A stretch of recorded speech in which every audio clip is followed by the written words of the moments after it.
Interstate 35 was never meant to split a city in two, but in Austin, that is exactly what it did.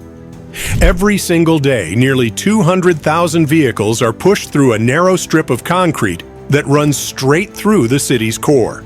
What was once planned as a way around Austin has become a hard line through it. On one side sits downtown, dense, fast-growing, and expensive.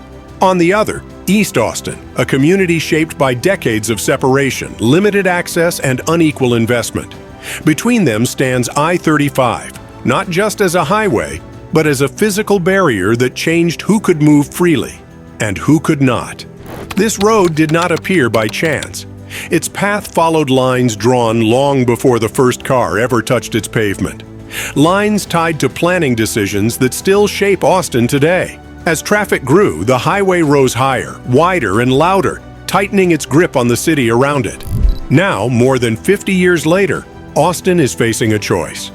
Keep widening a road that divides the city, or take it apart and try to undo the damage it caused. What happens next will decide not just the future of I-35, but the future of Austin itself.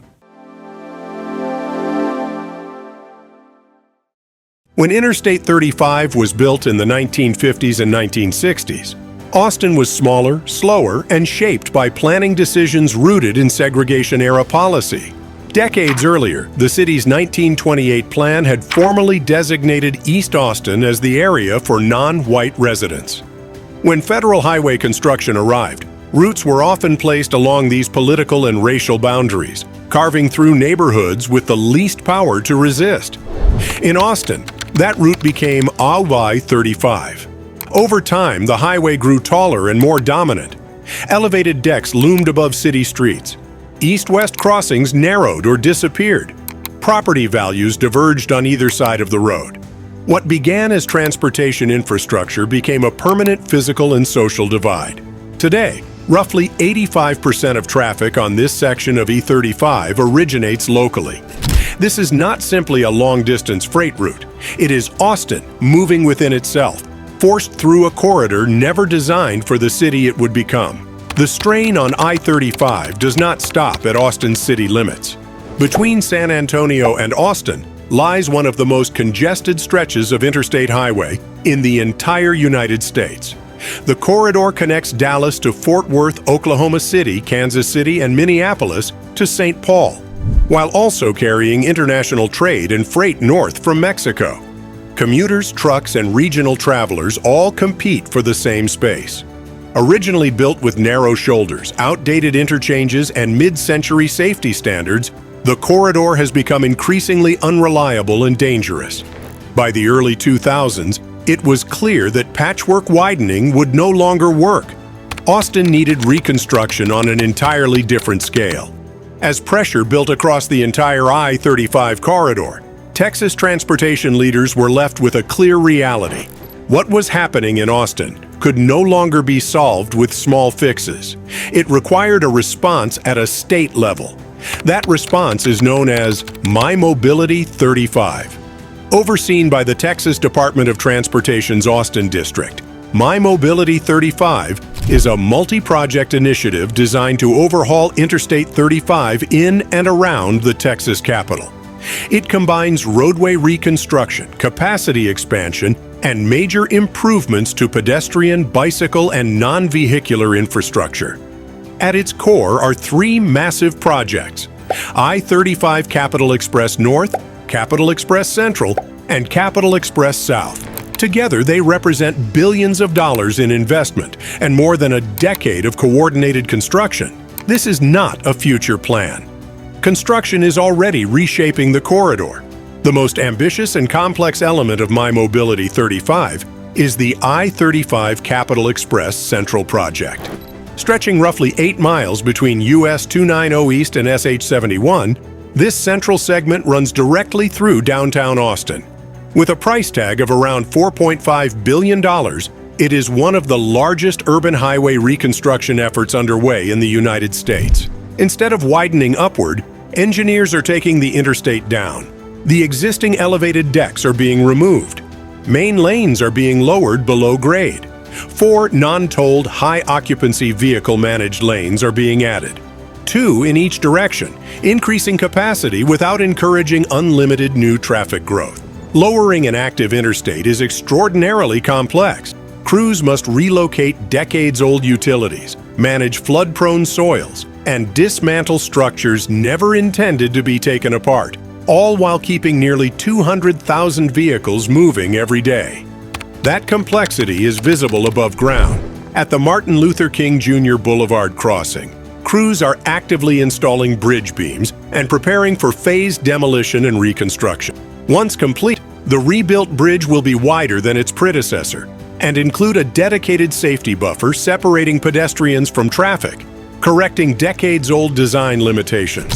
Full reconstruction of the southern span is scheduled to follow in early 2026. Near Lady Bird Lake, work has already transformed how traffic moves through the corridor. Crews completed excavation and a new Riverside Drive bypass lane, allowing southbound traffic to shift while construction continues beneath the roadway. A new northbound bypass lane is expected to open in mid-2026, easing congestion during the most disruptive phases of work. Alongside the roadway, shared-use paths are being built along the frontage roads, with construction moving northbound in early 2026. A new pedestrian bridge over Lady Bird Lake is also scheduled to begin construction in mid-2026, restoring a critical recreational and mobility link across one of Austin's most iconic natural features. Beneath the roadway, an entirely separate megaproject is taking shape. Lowering I-35 requires a comprehensive drainage tunnel and pump station system capable of managing stormwater in a corridor vulnerable to intense rainfall. Crews have already completed full-depth excavation at multiple locations, including Airport Boulevard, 11th Street, Cesar Chavez Street, and River Street. Additional shafts and tunnel segments will come online in 2026, with tunnel boring machines expected to arrive by spring. Without this underground system, the lowered highway simply could not function. Above the roadway, Austin is reclaiming space that had been surrendered to traffic for generations. Through the Cap and Stitch program, the City of Austin and the Austin Downtown Alliance are creating land bridges and widened crossings that reconnect East and West Austin. Caps, sometimes called lids, are engineered platforms built over the lowered highway. Stitches are widened bridges designed for landscaping, shade, and multimodal travel. These structures are not cosmetic. They must support soil depth, mature trees, public spaces, and potentially future development, while spanning an active interstate below. Ventilation, vibration, load transfer, and emergency access all become engineering challenges layered onto urban design. A proposed cap near 6th Street represents the scale of ambition. Where elevated decks once enforced separation, the city envisions public space that physically and symbolically reconnects Austin. While the central segment transforms downtown, progress continues at both ends of the corridor. To the north, Capitol Express North has entered a new construction phase. Crews have completed major bridge deck work at Runberg Lane, Little Walnut Creek, Wells Branch Parkway, and Grand Avenue Parkway. In 2026, the project advances further with frontage roads widened to 3 lanes, improving access while preparing the corridor for long-term capacity. To the south, Capitol Express South is actively building elevated managed lanes.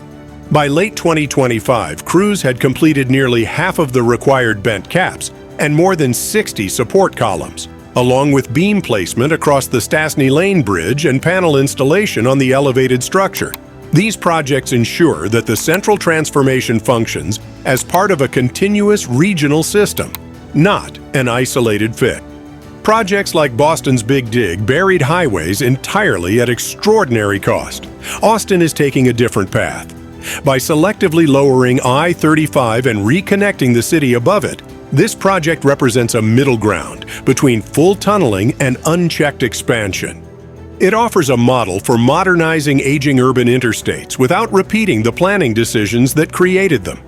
As cities across the United States confront infrastructure built for a very different era, what happens in Austin will influence how those choices are made. Interstate 35 was built to move America forward. In Austin, it is being asked to do something harder, to carry growth without deepening division, to repair a city fractured by mid-century planning, and to prove that infrastructure can evolve alongside the communities it serves. For a highway born in the 1950s, that transformation may be its most important journey yet. Thanks for watching USA Mega Projects. We'll see you in the next